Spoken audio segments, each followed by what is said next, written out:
These ladies, and I'm a WNBA fan. It's been a good season. They cannot have fucked this Caitlin Clark thing up any worse if they tried. Charles Barkley delivered a brutal reality check to Angel Reese and others after the WNBA's investigation revealed no fan misconduct or racial remarks were made at the Fever game. Some of these players need to stop being jealous and start being grateful for what Caitlin Clark is doing for this league.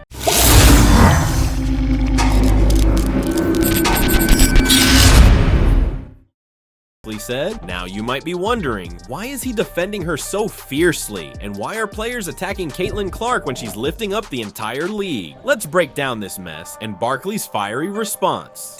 If you got people in a room, yeah, if you got a bunch of dudes in a room and says, let's fuck up the WNBA, we couldn't have came up a master plan what these women have done. Charles Barkley didn't hold back when news broke about the WNBA investigating allegations of fan misconduct and racial discrimination at the Indiana Fever's season opener. I don't think this helps the league at all, he started, his tone heavy with frustration. Right away, Barkley threw doubt on the claims, calling them a distraction from what should have been a celebrated moment for the WNBA. Caitlin Clark's triple-double and the Fever's massive win. So it's just petty jealousy, and it's really unfortunate. But yeah, if you hear what Charles is saying in these, clips, these sound bites, he's basically saying that they're fumbling the bag.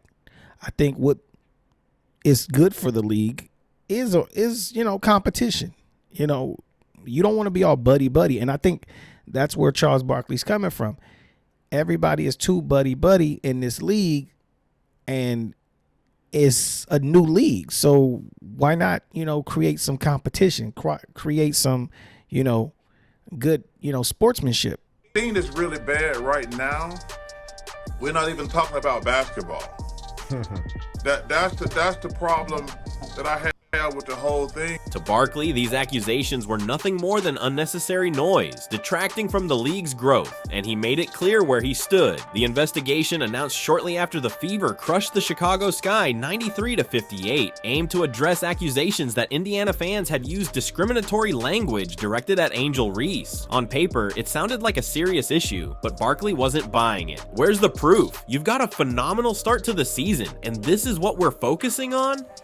He knows. You see how smart Charles Barkley really is? Charles knows what it is. He knows what it ain't. He knows what it could be. Charles Barkley is smart. He ain't playing no games out here. He knows, hey, you know what? I'm going to tell it like it is. I'm going to let people know. It's a gimmick. It's a game. They just saying stuff for clout, clicks. I like Charles at times. What's bad, instead of talking about all the good things happening for the WNBA, we're talking about negativity. And all publicity, there used to be that old saying, all publicity is good publicity. No, it's not. Not when you're a niche sport trying to get the consumers to buy into your product. Barkley's skepticism made one thing clear. He believed this entire ordeal might have been fueled more by resentment than reality. Right away, his criticism wasn't just directed at the investigation, but also at players like Reese, who he suggested were stirring up drama instead of celebrating the league's rising profile. Fiery reaction was rooted in his defense of Caitlin Clark, who has quickly become one of the WNBA's most talked about players. Petty jealousy, and it's really unfortunate because what she's done for the game. Yeah, listen, I believe in Ricky Hazen, but some of the criticism has gotten overboard. During the segment, he highlighted the numbers. Clark's rise helped boost draft viewership by a staggering 400% and ticket sales by 93%. Those kind of numbers, that's like Steph Curry in the NBA, Barkley said, drawing a powerful comparison. He explained how players like Curry transformed the NBA in their respective eras, elevating the entire league rather than dominating attention in a way that took away from other players. Yep. Steph Facts. didn't make people jealous, he made people money. Facts. Barkley snapped. The girls got to grow up and you know what? I can go at her hard on the basketball court, but the visibility and stuff she's bringing to the league is only going to magnify fill all our wallets up. in the long run. It was his way of saying Clark's presence was a turning point for the WNBA, a golden opportunity if handled the right way. But here's where things got intense. Barkley didn't just defend Clark's impact, he called out the jealousy fueling some of the backlash against her. There's some petty jealousness going on here, he said, his tone sharp, almost mocking. Instead of looking at her as a threat, they should be saying, "Thank you, Caitlin Clark, for showing up and getting the world to care about us." Barkley's frustration was palpable. But the stuff toward her is petty and jealous. And the thing I love about her, she never says a word. But there's been so much negativity, and a lot of it is just petty jealousness. To him, it wasn't just about unfair allegations, but a What do you think? What do you think? What do you think about this? Is it petty jealousy? Is it rage bait? Is it clickbait? What do you think it is? Let me know in the comments. Oh my gosh. To him, it wasn't just about unfair allegations, but a larger issue within the league. Players focusing on tearing each other down rather than lifting the league together. Instead of celebrating her impact, some players seemed intent on misdirecting the narrative. Barkley made it clear he wasn't just frustrated with the allegations themselves. He was angry about how the WNBA allowed this controversy to overshadow the Fever's dominance in their open. Didn't I say that? Didn't I say all this was a distraction? Didn't I say it was going to turn into something bigger than what it is? Didn't I say it was going to be either a race bait or the WNBA? Like, come on. And Clark's triple-double. Well, like I say, it's just a lot of petty jealousy out there, and it's really unfortunate. Taken away from the women's game. Because no matter what sport, if you're talking more about something other than the sport, so anything, this is just taken away from the game, in my opinion. Moments that should have been celebrated as a strong start to the season now carried an unnecessary cloud of negativity. This league's got enough problems without players turning on each other, Bingo. He said, shaking his head. It's the message to fans, that we'd rather focus on unproven stuff than the court itself. Just as suspected, nothing. And that other fan base, the old fan base, came after the Fever players, Fever fans. By the end of his takedown, Barkley's stance was unyielding. Some of these players, he said, pausing for emphasis, they need to stop being jealous and start being grateful. Is doing what most of them couldn't, getting eyeballs on this league. His bluntness wasn't just attention grabbing. It summed up the frustration of fans and commentators alike who wanted the WNBA to focus on growth rather than division. Am I repeating or not? Am I right? Set to make things even clearer, Barkley left no doubt about where his loyalty stood. So it's really unfortunate, and it's just, and I like the way she's handling. She hasn't said anything because you got so many fools out here who got opinions, unfortunately, negative opinions on television, on radio, and things like that. So I'm glad she's staying above the fray. The WNBA investigation's findings are in, and they couldn't have been clearer. No evidence was found to back up the allegations of fan misconduct or racial discrimination during the Indiana Fever's season opener. That's right, after interviewing fans, arena staff, and even reviewing game footage, the league concluded the claims against the Fever fans were baseless. For many, this wasn't just a relief, but also a vindication, especially for those who felt accused without any reason. And you old fans, you ones accusing us of racism and all that, y'all just took an L, and a big one. However, the league is also taking a big L because there's no apologies to any fan whatsoever on this totally BS statement released by the WNBA. Now, when the investigation was first announced, it stirred up major controversy. The allegations had painted a picture of Indiana fans engaging in racist behavior towards Angel Reese, and the league's immediate response added fuel to the fire. Fever supporters were outraged, and honestly, who could blame them? They felt targeted unfairly, like their integrity as fans had been dragged through the mud without a shred of legitimate evidence. Instead of focusing on celebrating a successful season opener and Caitlin Clark's triple-double, this narrative hijacked the spotlight. Yeah, you found nothing. That's great. That's accurate. Guess who told you you would find nothing? The entire Indiana Fever fan base said you weren't going to find anything. And here's the kicker. The league made things worse with how they handled it. When the WNBA released their findings, they simply stated that the investigation did not substantiate the claims, but they didn't apologize to the fans who were wrongfully accused. Think about this for a second. The Fever fans weren't just cleared. They had been falsely painted as villains for nearly a week. Yet, hey, you know what? Bad for business. Everybody loses. Everybody loses on that aspect. Like, the league stayed quiet on making amends with those who were unfairly maligned. Damn. That silence, it hit hard. The WNBA is committed to fostering a safe and inclusive environment for everyone and will continue to be vigilant in enforcing our fan code of conduct.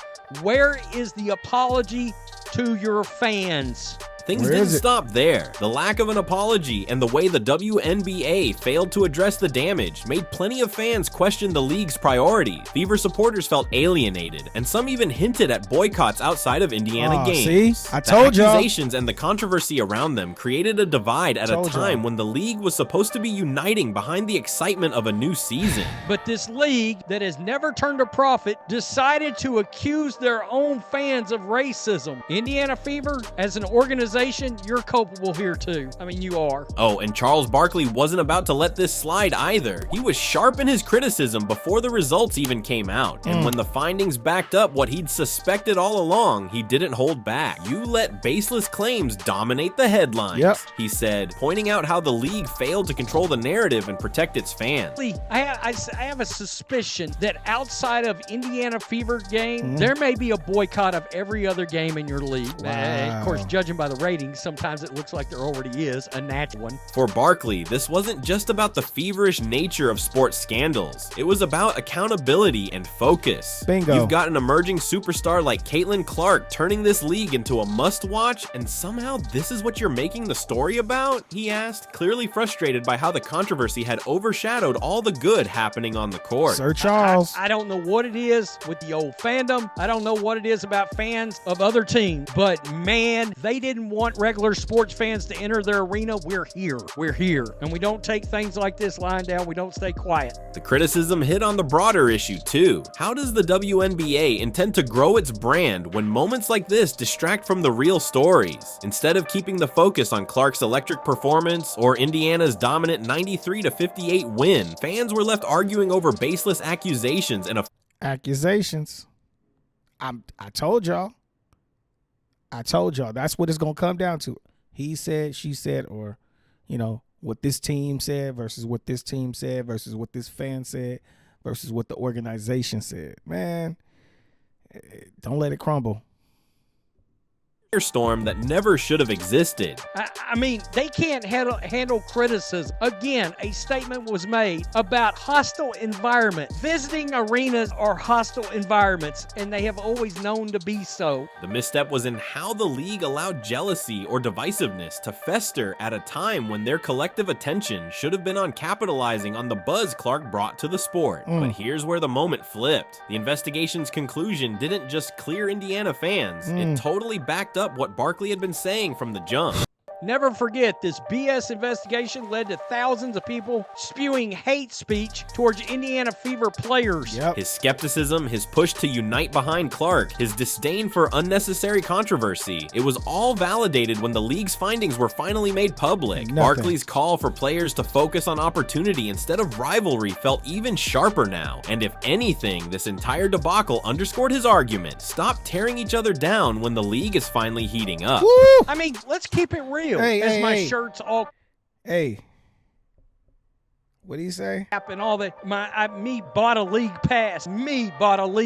We're funding this whole thing now. We're funding it. Why is Caitlin Clark being attacked when she's doing more for the WNBA than anyone else? That's the question Charles Barkley has been practically shouting for weeks, and the numbers they've thrown out back him up completely. A 180% increase in regular season viewership, a 400% spike in draft ratings, ticket sales up by 93%. It's not just growth, it's a wave the league has never seen before, and it's all happening because of one name, Caitlin Clark.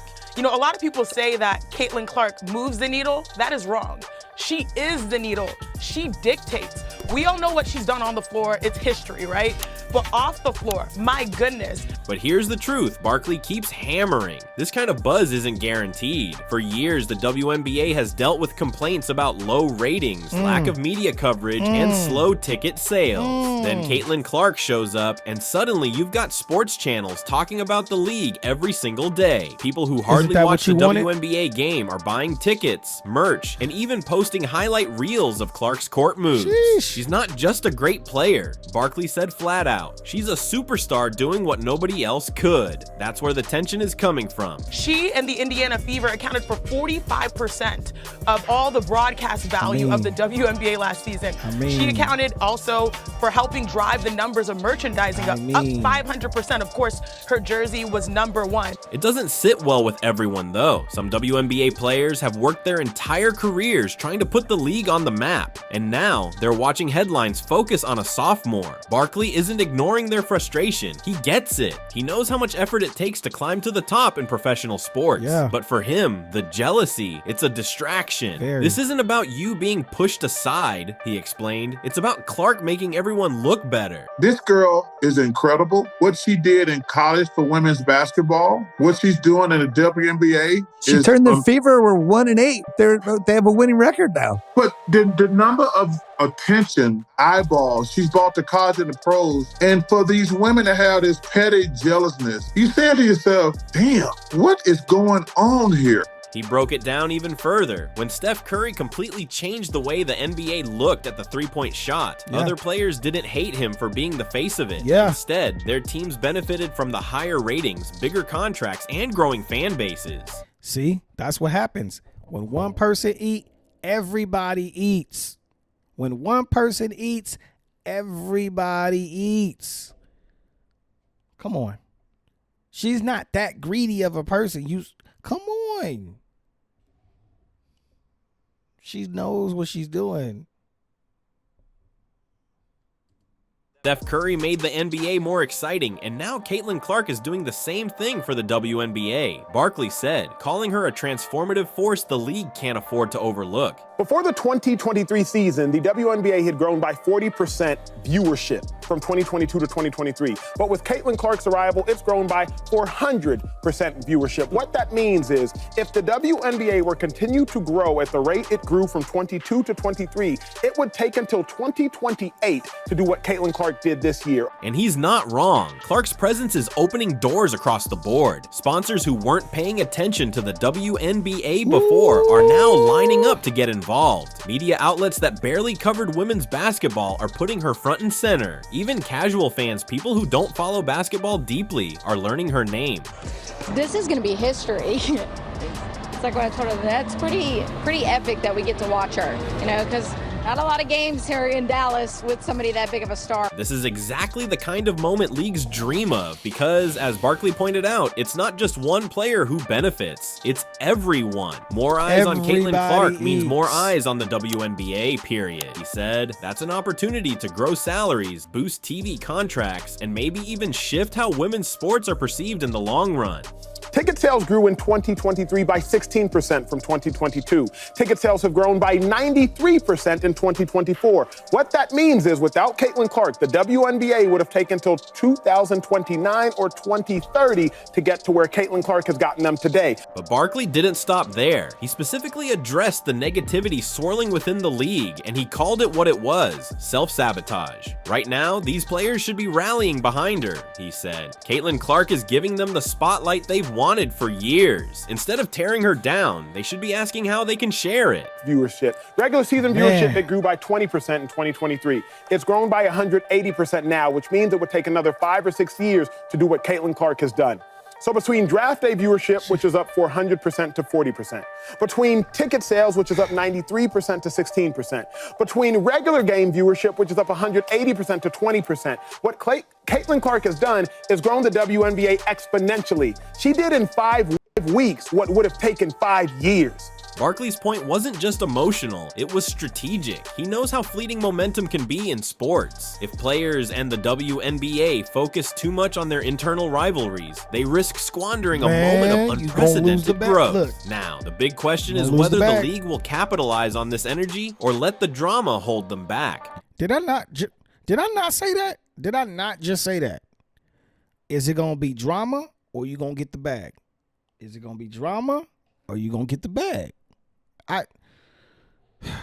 Hey, Adam Silver, talk to me. I got my degrees. My email is shaneblackreacts@gmail.com. If somebody's out there, go ahead and email me. I would love to be a part of this discussion. this right here, this is what I love. I love sports. I love talking about it. I love it. It's beautiful. It's beautiful. I love this game. Do you guys see this? Am I speaking in circles here? Like this is the beautiful part of the game. We don't want to destroy it, you know? We the people do not want to destroy this part of the game. Ladies fought so hard to get on this court. They're on this court. Let's not squander it, ladies. Come on. And the people, we're going to back them and not squander it for them either. We enjoy good basketball. Let's enjoy it together. He believes it's a matter of unity. If players embrace what Clark brings to the WNBA, there's no ceiling on what the league can achieve. So yes, the WNBA was growing before Caitlin Clark. Make that abundantly clear. Yes. But it was growing incrementally compared to the exponential growth you're seeing now. And this is just data. This is just objective facts. Be mad with data. Please do not be mad at me. According to him, the future of the WNBA doesn't run through division. It rides on the ability to welcome a player who's already proven she has what it takes to elevate everyone around her. Because here's the simple reality. Caitlin Clark isn't just helping herself. She's changing the game for everyone. And I think it's really unfair because, man, she got you look at the ratings for the draft for the WNBA, she's making everybody money. Yes, I think she's got some deals. Good for her. I mean, the girl just set the record for the most points ever scored in college. I mean, that's pretty incredible. Caitlin Clark isn't just a star player. She's a once-in-a-generation opportunity to transform the WNBA. Transform it. Charles Barkley made it clear. Her impact goes beyond individual performance. She's driving up ticket sales, boosting viewership, and bringing attention the league has never seen before. The money we talked about, the Dak said he don't care about, that comes from television revenue. That is how all of this works. It is an entertainment product. You mentioned the numbers, you mentioned the ratings, all that matters. That's how the sponsors come. That's how the marketing dollars come. That's how you get paid. That's how you get charter flights. That's how you get better facilities. That's how you get better paid coaches. That's how you get paid. All of this comes together, and you need a star. And she is the star. This isn't just about Clark. It's a moment for the entire WNBA to grow if they embrace what she's bringing. Imagine the possibilities if the league and its players united behind her success instead of allowing jealousy to get in the way.